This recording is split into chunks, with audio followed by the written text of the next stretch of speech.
नमस्कार साथियों, स्वागत है आप सभी का हमारे निर्मल क्लासेस यूट्यूब चैनल पर। और आप आज के लिए जो टॉपिक रहेगा वो रहेगा हमारा राजस्थान में परिवहन व्यवस्था। तो राजस्थान में 3 प्रकार की परिवहन व्यवस्था है। पहला है हमारा सड़क परिवहन, दूसरा है रेल परिवहन और तीसरा हमारा वायु परिवहन। राजस्थान के अंतर्गत कोई भी जल परिवहन व्यवस्था नहीं है, क्योंकि राजस्थान तो हमारा पश्चिमी क्षेत्र में है। तो इस वजह से ये आपको याद रखना, हम 3 प्रकार की परिवहन प्रणाली को राजस्थान के अंदर पढ़ेंगे। अब देखिएगा, सड़क परिवहन की बात करते हैं। सबसे पहले आप लोग हमारे चैनल को सब्सक्राइब कर लो अगर आप नए हो तो, और ये नोट्सों को डाउनलोड कर लो आप लोग खुराना स्टडी ऑफिशियल ऐप से। भारत में अगर बात करें सड़क परिवहन की, तो सबसे पहले भारत की जानकारी लेंगे थोड़ी सी हम, उसके बाद हम राजस्थान पे आएंगे। भारत में सर्वप्रथम उत्तरा पथ का निर्माण करवाया गया था मौर्य काल में। एक उत्तरा पथ बनाई गई थी जिसको हम पक्की सड़क कहते हैं, पक्की सड़क, ठीक है, उत्तरा पथ नाम था। और वो मौर्य काल में चंद्रगुप्त मौर्य के द्वारा बनवाई गई थी। इसको हम पक्की सड़क कहते हैं। इसका पुनर्निर्माण मुगल काल में शेरशाह सूरी के द्वारा करवाया गया था। शेरशाह सूरी के द्वारा करवाया गया था, ये आपको याद रखना है। और इसका नाम क्या रखा गया? सड़क ए आजम इसका नाम रखा गया। और बाद में इसका नाम बदलकर क्या कर दिया? बादशाही सड़क नाम कर दिया गया। फिर दोबारा निर्माण हुआ सड़क ए आजम का जीजी ऑकलैंड के द्वारा, ठीक है। और ये आधुनिक भारत में हुआ था। और इसका नाम फिर बदल के किया गया था साथियों, ग्रांड ट्रंक रोड। क्या नाम किया था? ग्रांड ट्रंक रोड, यानी जीटी रोड। और ये जीटी रोड की लंबाई कहाँ से कहाँ तक है ये याद रखना आपको। पेशावर पाकिस्तान से लेकर के सोनार कोलकाता तक है, ठीक है। अगर हम इसकी बात करें भारत में इस ग्रांड ट्रंक रोड की कुल लंबाई की बात करते हैं साथियों, ये अटारी से शुरुआत होती है इसकी, पंजाब से राजस्थान में अटारी पंजाब से शुरुआत हो रही है यहाँ पर भारत में। और इसमें NH3 आता है। NH3 कहाँ से कहाँ तक है? ये जालंधर पंजाब तक है। उसके बाद फिर NH44 चालू हो जाता है और ये जालंधर से दिल्ली के मध्य में है। फिर उसके बाद NH19 चालू हो जाता है और ये दिल्ली से लेकर के कोलकाता के मध्य में। तो आपको याद रखना है, इस जो हमारा ग्रांड ट्रंक रोड है इसमें 3 NH मार्ग आते हैं, 3 राष्ट्रीय राजमार्ग आते हैं। एक तो NH3, NH44 और NH19। इन तीनों से ही मिलकर के हमारा जीटी रोड का निर्माण हुआ है। नागपुर परियोजना के तहत 1943 में भारत में सड़कों का क्या किया गया था? आधुनिकीकरण किया गया था। ध्यान से सुनते जाइए, आराम से पड़ेगा। अगर वर्तमान में बात करें साथियों, मार्च 2021 तक राजस्थान में सड़कों की कुल लंबाई कितनी थी, तो वो आपको याद रखनी है 2,72,959.28 किलोमीटर, ठीक है। 2,72,959.28 किलोमीटर वर्तमान में राजस्थान में सड़कों की कुल लंबाई है। अब इस कुल लंबाई को डिवाइड भी किया गया था साथियों, और ये राष्ट्रीय राजमार्ग, जिला सड़क, ग्रामीण सड़क और अन्य सड़क, इनमें सब में विभाजित किया गया। और इनकी लंबाई का क्रम भी आपको याद रखना है। सबसे पहले हम बात करते हैं राष्ट्रीय राजमार्ग की। राष्ट्रीय राजमार्ग यानी नेशनल हाईवे, इसकी कुल लंबाई राजस्थान में है 10,618 किलोमीटर। और ये पीले रंग का होता है, इसका जो बोर्ड होता है ना पीले रंग का होता है, आप लोग देख लेना। राज्य राजमार्ग यानी स्टेट हाईवे, इसकी कुल लंबाई है 15,544 किलोमीटर और इस पर जो होता है हरे रंग का बोर्ड होता है। फिर है जिला सड़कों की कुल लंबाई, डिस्ट्रिक्ट रोड, ठीक है ना। तो इनकी कुल लंबाई है राजस्थान में 8,964 किलोमीटर, इस पर काले रंग का बोर्ड होता है। ग्रामीण सड़कों की कुल लंबाई बात करें राजस्थान में तो 1,83,006 किलोमीटर है और इसमें नारंगी रंग का बोर्ड उपयोग किया जाता है। और अन्य सड़कों की लंबाई है साथियों 54,745 किलोमीटर, ये अन्य सड़कों की कुल लंबाई है। अगर इन सड़कों के जो हमारे ये राजमार्ग हैं, अगर इनका क्रम पूछा जाए तो आपको याद रखना है, आप अवरोही क्रम आपको बता रहा हूँ मैं। सबसे अधिक लंबाई है राजस्थान में ग्रामीण सड़कों की, उससे कम है अन्य सड़कों की, उससे कम है अपनी राज्य मार्गों की, स्टेट हाईवे, और उससे कम है नेशनल हाईवे की, और सबसे कम है हमारी जिला सड़कों की। प्रश्न इंपॉर्टेंट यहाँ से ये बनता है कि राजस्थान में वर्तमान में सड़कों का घनत्व कितना है। वर्तमान में राजस्थान में सड़क घनत्व साथियों 79.76, ठीक है ना, 79.76। ओके। अब देखो, सड़क परिवहन से संबंधित कुछ हमारी प्रमुख संस्थाएं भी हैं। भारतीय राष्ट्रीय राजमार्ग प्राधिकरण, इसकी स्थापना हुई थी 1995 में। उसके बाद सीमा सड़क संगठन यानी कि बॉर्डर रोड ऑर्गेनाइजेशन, तो तो ये इसकी स्थापना की गई थी साथियों 7 मई 1960 में और इसका मुख्यालय है जयपुर के अंदर। और इसी संगठन के तहत में एक चेतक परियोजना चलाई गई थी और ये 1962 में हुई थी ये परियोजना। और इस परियोजना का जो मुख्यालय रखा गया था वो बीचवाल नागौर बीकानेर में रखा गया था, बीचवाल बीकानेर के अंदर। तो ये इंपॉर्टेंट प्रश्न है। सीमा सड़क संगठन के अंदर एक परियोजना चलाई गई थी, चेतक परियोजना। आगे चलते हैं। BRO का उद्देश्य, ये साथियों बॉर्डर रोड ऑर्गेनाइजेशन जो था इसका पर्पज क्या था कि रेड क्लिफ रेखा के सहारे सारे जो सीमा पर स्थित सड़कें हैं उनकी देखभाल करना है। ठीक है। राजस्थान देश का प्रथम राज्य जिसने सड़क नीति सबसे पहले बनाई थी। और आपको याद रखना है राजस्थान की प्रथम सड़क नीति की अगर हम बात करते हैं तो साथियों ये आई थी हमारी 1994 के अंदर। और दूसरी सड़क नीति आई थी हमारी सितंबर 2013 में। तो ये आपको याद रखना है, ये दूसरी सड़क नीति ही हमारी नवीनतम सड़क नीति है, आपको ये चीज़ याद रखनी है। अब हम बात करते हैं राज्य पथ परिवहन निगम यानी RSRTC। इसकी स्थापना कब की गई थी तो 1 अक्टूबर 1964 को की गई थी, जयपुर में इसका मुख्यालय है। ये आपको याद रखना है। ये पांचों ही प्रश्न आपको मैं बता रहा हूँ, 4-5, और ये अब यहाँ से सब इंपॉर्टेंट प्रश्न है, यहाँ से प्रश्न बनता है। यानी RSRTC की स्थापना हुई थी 1964 में 1 नवंबर को, जयपुर इसका मुख्यालय है। उसके बाद प्रधानमंत्री भारत जोड़ो सड़क योजना ये चलाई गई थी साथियों 14 जनवरी 2004 में। प्रधानमंत्री ग्रामीण सड़क योजना ये चलाई गई थी 25 दिसंबर 2000 में। मुख्यमंत्री ग्रामीण सड़क योजना ये चलाई गई थी 7 अक्टूबर 2005 में। राजस्थान में सबसे पहले सरकारी बस सेवा का शुभारंभ कब किया गया था तो साथियों ये किया गया था 1952 में टोंक से। कहाँ से हुआ? सरकारी बस सेवा जो चलाई गई थी हमारी वो चलाई गई थी साथियों 1952 में टोंक जिले में। बात करें ग्रामीण रोडवेज बस सेवा की, ग्रामीण क्षेत्रों में रोडवेज बस सेवा उदयपुर से शुरू की गई थी और तारीख याद रखना आपको 14 दिसंबर 2012 को। अब हम बात करते हैं राष्ट्रीय राजमार्ग विकास योजना की। तो इसमें पहली योजना है स्वर्णिम चतुर्भुज योजना। इस स्वर्णिम चतुर्भुज योजना पर 3 राजमार्ग आते हैं। तो इसमें 4 स्थान आते हैं पूरे स्वर्णिम चतुर्भुज में, 4 जगह आती हैं। एक तो है दिल्ली, बम्बई, चेन्नई और कोलकाता। इसके बीच में जो चतुर्भुज बना हुआ है ये हमारा स्वर्णिम चतुर्भुज परियोजना है।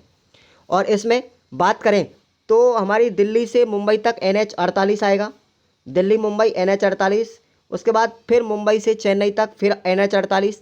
तो NH 48 हमारी दिल्ली, मुंबई और चेन्नई तक हो गया।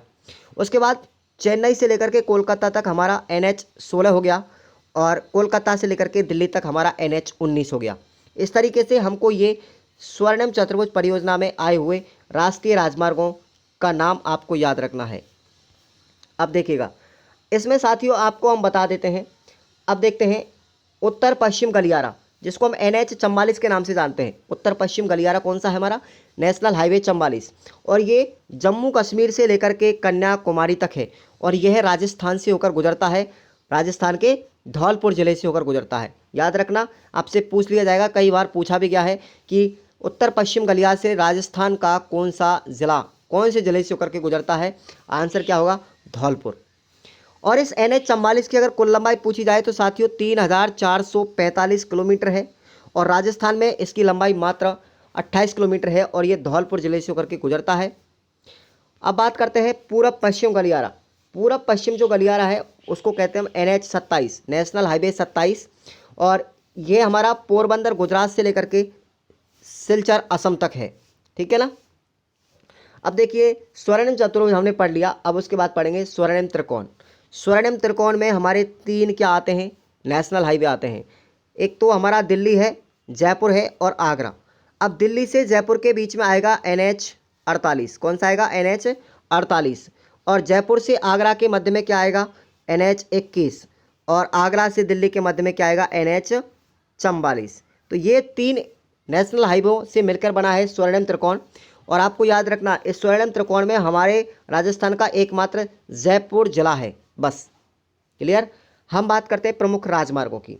अब देखिए राजस्थान का सबसे व्यस्ततम राजमार्ग अगर पूछा जाए तो NH क्या है? 48 है, NH 48। और इसका पुराना नाम क्या था? पहले इसका नाम था NH 8 था। NH8 इसका पहले नाम था, वर्तमान में इसका नाम बदल करके NH48 कर दिया गया है और ये सबसे व्यस्ततम राजमार्ग है।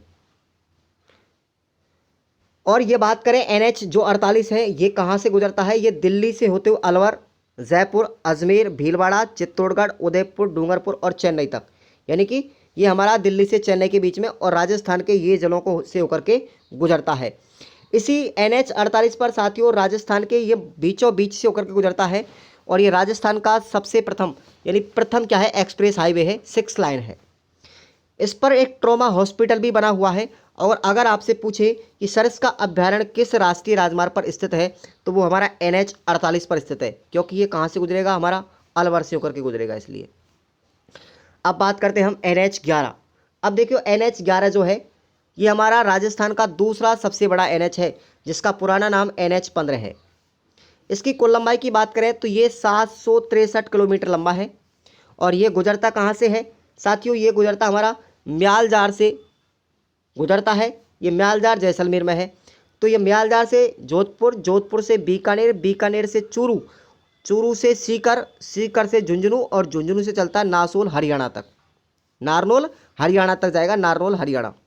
उसके बाद अब देखो बात करें कि भाई इस राष्ट्रीय राजमार्ग पर क्या क्या चीज़ें स्थित हैं।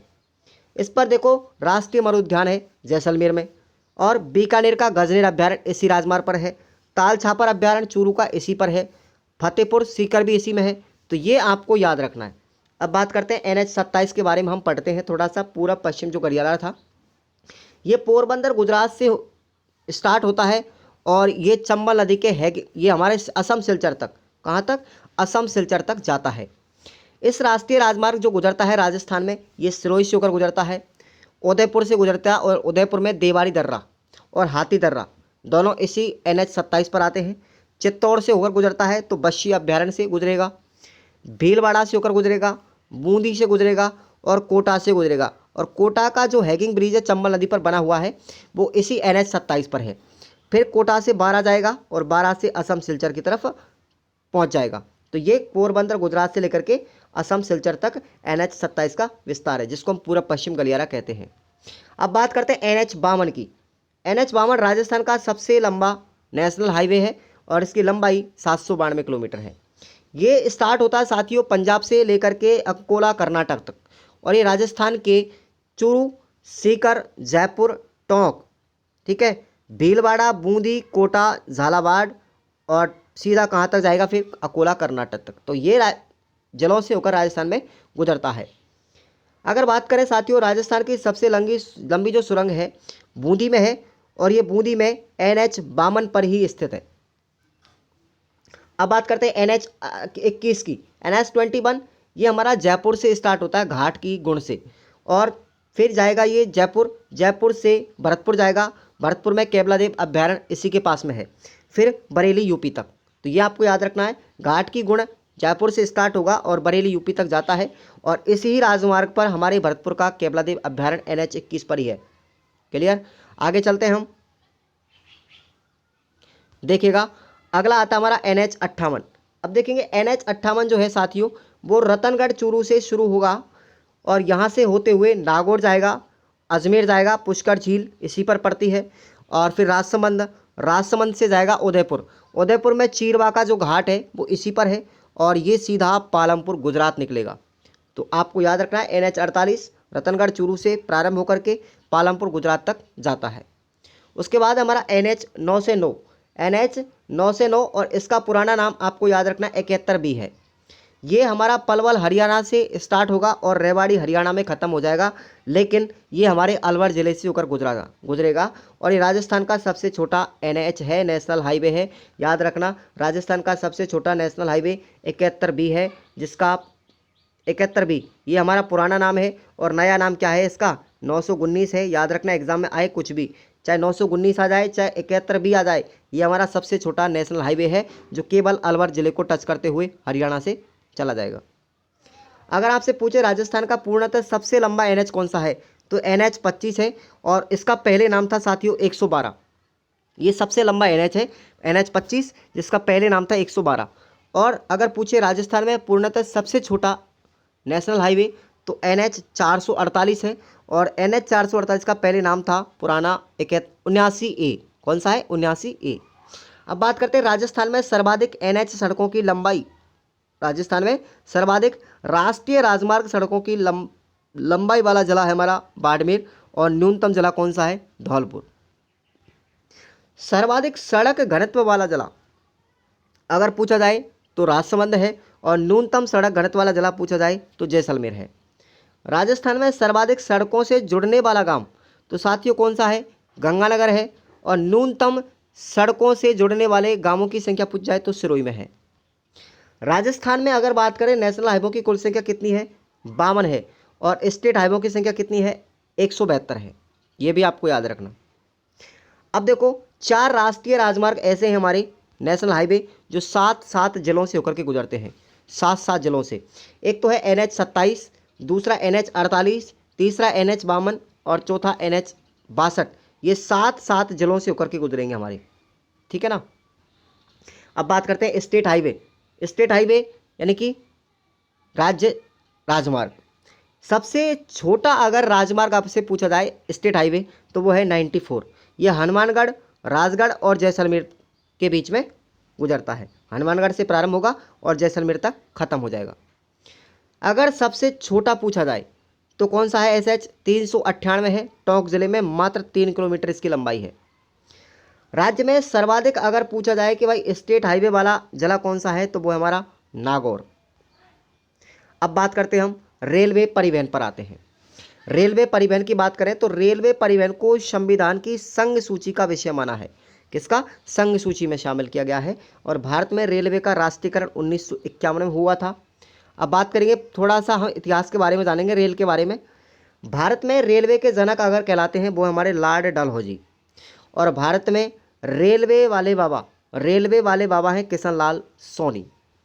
भारत में सर्वप्रथम रेलवे का शुभारंभ हुआ था 16 अप्रैल 1853 को, और सबसे पहले कहाँ चलाई गई थी रेलवे? ये बोरी बंदर मुंबई से लेकर के थाने महाराष्ट्र के मध्य में चलाई गई थी 16 अप्रैल 1853 को। अब देखिएगा राजस्थान में सर्वप्रथम रेलवे का शुभारंभ कब हुआ? राजस्थान की बात करें तो ये 21 अप्रैल 1874 को सबसे पहले शुरुआत हुई थी रेलवे की, और ये बांदीकुई दौसा से लेकर के आगरा फोर्ट यूपी तक चलाई गई थी। बांदीकुई से आगरा फोर्ट तक। भारत में प्रथम रेल बस सेवा का कब शुभारंभ किया गया था? तो साथियों ये किया गया था हमारा 2 अक्टूबर 1994 को रेल बस सेवा प्रारंभ की गई थी भारत में, और उसका नाम था रेलवे का इजरा। क्या नाम था? रेल बस सेवा का इजरा था, और ये मेड़ता रोड से मेड़ता सिटी नागौर के मध्य में चलाई गई थी। राजस्थान की अंतर्राष्ट्रीय अगर आपको रेल पूछा जाए कि राजस्थान की ऐसी कौन सी रेल है जो अंतर्राष्ट्रीय सीमा से बाहर जाती है, विदेश में जाती है, तो वो है हमारी थार एक्सप्रेस, ठीक है ना। थार एक्सप्रेस है जो हमारी पाकिस्तान तक जाती है, और इसका शुभारंभ किया गया था। इसको शुरुआत में चलाया गया था लेकिन इसको बीच में बंद कर दिया गया था, फिर उसका पुनः प्रारंभ किया गया था 17 फरवरी 2006 को। क्लियर? और ये चलाई जाती है मुनाबाब रेलवे स्टेशन से लेकर खोखरा पार पाकिस्तान तक, ठीक है ना। मुनाबाब एक ऐसा रेलवे स्टेशन है साथियों बाड़मेर में जहाँ पर शराब की बहुत ज़्यादा बिक्री होती है स्वतंत्र रूप से, और राजस्थान का ये अंतिम रेलवे स्टेशन है अंतर्राष्ट्रीय सीमा पर, मुनाबाब रेलवे स्टेशन। ये प्रश्न STC में पूछा गया था। अब हम बात करते हैं जयपुर मेट्रो लाइन की। अब देखो मेट्रो की बात करते हैं तो जयपुर मेट्रो जो है इसका संचालन 2 चरणों में किया गया था। पहले चरण की बात करते हैं तो देखो प्रथम चरण में ये चलाई गई थी साथियों। प्रथम चरण में 2 फेज थे, एक तो प्रथम और एक दूसरा फेज। तो इसमें पहले फेज में पहले चरण की बात करो, प्रथम चरण की बात कर रहे हैं तो पहले फेज में ये चलाई गई थी मानसरोवर से लेकर के चांदपोल के मध्य में। अब पहले फेज में चलाई गई थी, उसकी एजेंसी थी DMRC, Delhi metro railway corporation, और ये शुरुआत की गई थी 3 जून 2015 को, और इसकी कुल लंबाई है मानसरोवर से चांदपोल के मध्य में 9.6 किलोमीटर। इसमें कुल 9 स्टेशन बनाए गए हैं मानसरोवर से चांदपोल के मध्य में। 8 स्टेशन तो ऐसे हैं जो एलिवेटेड है यानी ऊपर हैं, और 1 स्टेशन है भूमिगत। उसके बाद प्रथम चरण में दूसरे फेज का काम चालू हुआ था चांदपोल से लेकर के बड़ी चौपड़ के मध्य में, और ये फेज B कहलाया, फर्स्ट B। तो इसमें एजेंसी थी JMRC, Jaipur metro railway corporation, और इसका काम किया गया था साथियों प्रारंभ सितंबर 2020 में, और कुल लंबाई थी चांदपुर से लेकर के बड़ी चौपड़ तक 2.4 किलोमीटर। इसमें 2 स्टेशन है जो पूरी तरीके से भूमिगत है। उसके बाद यहाँ पर हमारा जो दूसरा चरण आता है वो आता है साथियों हमारा अम्बावाड़ी से लेकर के सीतापुरा के मध्य में, सीतापुरा से लेकर के अम्बावाड़ी के बीच में। अब ये निर्माणाधीन है, वर्तमान में इसमें काम चल रहा है। अगर बात करें राजस्थान में उत्तर पश्चिम रेलवे मंडल, तो साथियों राजस्थान में उत्तर पश्चिम रेलवे मंडल का मुख्यालय कहाँ पर है? जयपुर में है। याद रखना उत्तर पश्चिम ये कई बार पूछा गया है। इसमें 4 मंडल आते हैं। 4 मंडल कौन कौन से? एक तो जयपुर आएगा, एक जोधपुर आएगा, एक अजमेर आएगा और एक बीकानेर आएगा। आपको मैं बता दूं साथियों, हमारा जो राजस्थान का कोटा मंडल है, ये कोटा मंडल हमारे पश्चिम मध्य रेलवे में आते हैं और पश्चिम मध्य रेलवे का मुख्यालय जबलपुर में है। याद रखना कोटा हमारे इस उत्तर पश्चिमी रेलवे मंडल में नहीं आएगा। अगर बात करें साथियों रेल मार्गों की लंबाई की दृष्टि से राजस्थान का दूसरा स्थान है और कुल रेलवे की लंबाई है 5,998 किलोमीटर रेलवे की कुल लंबाई है। अब देखिएगा वायु परिवहन। वायु परिवहन का राष्ट्रीयकरण किया गया था 1 अक्टूबर 1993 में, और ये जो वायु परिवहन है हमारा संघ सूची का विषय है। एयरफोर्स फ्लाइंग क्लब की स्थापना जो की गई थी 929 में की गई थी। इसका मुख्यालय जोधपुर बनाया गया और ये महाराजा उम्मेद सिंह के शासनकाल में की गई थी, उम्मेद सिंह के द्वारा। अब देखिएगा 1947 से पहले पूर्व राजस्थान में 1947 से पहले राजस्थान में 2 वायु सेवाएं थी। एक तो थी हमारी जयपुर का हवाई अड्डा और दूसरा था जोधपुर का हवाई अड्डा। अगर वर्तमान में पूछा जाए राजस्थान में कुल कितने हवाई अड्डा हैं? कुल 10 हवाई अड्डा हैं, याद रखना। और हवाई पट्टियाँ कितनी हैं? 22 हवाई पट्टियाँ हैं। इन 22 हवाई पट्टियों में से 4 हवाई पट्टी तो निजी हैं और 18 हवाई पट्टी सरकारी हैं, राज्य सरकार की। अब इन 4 हवाई पट्टियों में से अगर बात करें तो पहली तो है काकरोली राजसमंद में जो जेके ग्रुप की है। दूसरी हमारी पिलानी झुंझुनू में है जो बिरला ग्रुप की है। तीसरी हमारी टोंक में है वनस्थली विद्यापीठ, और चौथी हमारी बारां जिले में है अडानी ग्रुप की। तो ये आपको 4 निजी हवाई पट्टियाँ भी याद रखनी है। अब बात करते हैं सांगानेर हवाई अड्डा। सांगानेर हवाई अड्डा जयपुर में है और ये एकमात्र ऐसा अंतर्राष्ट्रीय हवाई अड्डा है। और याद रखना साथियों इसको अंतर्राष्ट्रीय बनाया गया था फरवरी 2006 में। इसका निजीकरण किया गया था 2020 में किया गया था। अडानी ग्रुप को 50 वर्षों के लिए इसको दे दिया है। सांगानेर जो हवाई अड्डा है इसको 50 साल के लिए टेंडर पे दे दिया किसको? अडानी ग्रुप को। और इस पर 4G वाईफाई सुविधा फ्री की गई है। अब इसमें उड़ानें कहाँ कहाँ के लिए जाती हैं? पहली बार जब इसमें उड़ान भरी गई थी तो कहाँ के लिए भरी थी जब ये अंतर्राष्ट्रीय हुआ था? तो देखिए मस्कट के लिए गई थी पहली उड़ान, मस्कट सिंगापुर के लिए। दूसरी जो उड़ान भरी थी ये आबू धाबी दुबई के लिए भी हवाई जहाज़ गया था। और कुआलालंपुर कुआलाला और शारजहाँपुर के लिए भी इसमें उड़ानें भरी थी पहली बार। दूसरा हवाई अड्डा हमारा सूरतगढ़ गंगानगर में, और एक हवाई अड्डा हमारा ताल हवाई अड्डा। क्या नाम है इसका? ताल हवाई अड्डा। और ये है साथियों हमारा बीकानेर में। ये वायुसेना का हवाई अड्डा है, पूर्ण रूप से भूमिगत भी है। उसके बाद रातानाडा हवाई अड्डा। अब देखो ये हवाई अड्डा आपको याद रखना है कौन सा हवाई अड्डा कहाँ पर है। रातानाडा हवाई अड्डा फलोदी जोधपुर में है। उत्तरलाई हवाई अड्डा बाड़मेर में है और ये भी वायुसेना का हवाई अड्डा है, भूमिगत है। उसके बाद महाराणा प्रताप हवाई अड्डा ये डबोक उदयपुर में है और जैसलमेर हवाई अड्डा जैसलमेर में है। अब देखो एक जैसलमेर हवाई अड्डा, फिर कोटा में भी हवाई अड्डा है। अब देखो पिरामिड आकृति से बनने वाला हवाई अड्डा कौन सा है साथियों? ये वर्तमान में प्रस्तावित है और ये अंतर्राष्ट्रीय हवाई अड्डा है, इंटरनेशनल भी बन रहा है जयपुर की तरह। तो ये पिरामिड आकृति में बनने वाला हवाई अड्डा है ये साथियों कोलाना है। कोलाना हवाई अड्डा, कोलाना स्थान है झालावाड़ के अंदर। उसके बाद ग्रीनफील्ड एयरपोर्ट है, ये भी वर्तमान में प्रस्तावित है, निर्माणाधीन है, चल रहा है इसमें काम। ग्रीनफील्ड एयरपोर्ट, और ये अलवर और दौसा दोनों जिलों में बनाया जा रहा है। फिर कांच व स्टील की बनी हुई हवाई पट्टी, कांच व स्टील की बनाई गई हवाई पट्टी कहाँ पर है? किशनगढ़ अजमेर में है। और ये बनाई गई थी साथियों 11 अक्टूबर 2017 को। इसमें पहली बार उड़ान भरी गई थी दिल्ली के लिए। यहाँ से दिल्ली के लिए सबसे पहले हवाई जो जहाज़ था वो उड़ाया गया था। सबसे पहली उड़ान भरी गई थी यहाँ से दिल्ली के लिए, कांच व स्टील की पट्टी किशनगढ़ अजमेर से। तो आज आपका ये चैप्टर पूरा कंप्लीट होता है। विश्वास है कि यहाँ से एक भी प्रश्न आपका बाहर नहीं जाएगा। मैंने पूरा का पूरा चैप्टर पढ़ा दिया है। आप लोग चैनल को सब्सक्राइब कर लें और नोट्स भी आप लोग डाउनलोड कर लें खुराना स्टडी ऑफिशियल ऐप से। धन्यवाद।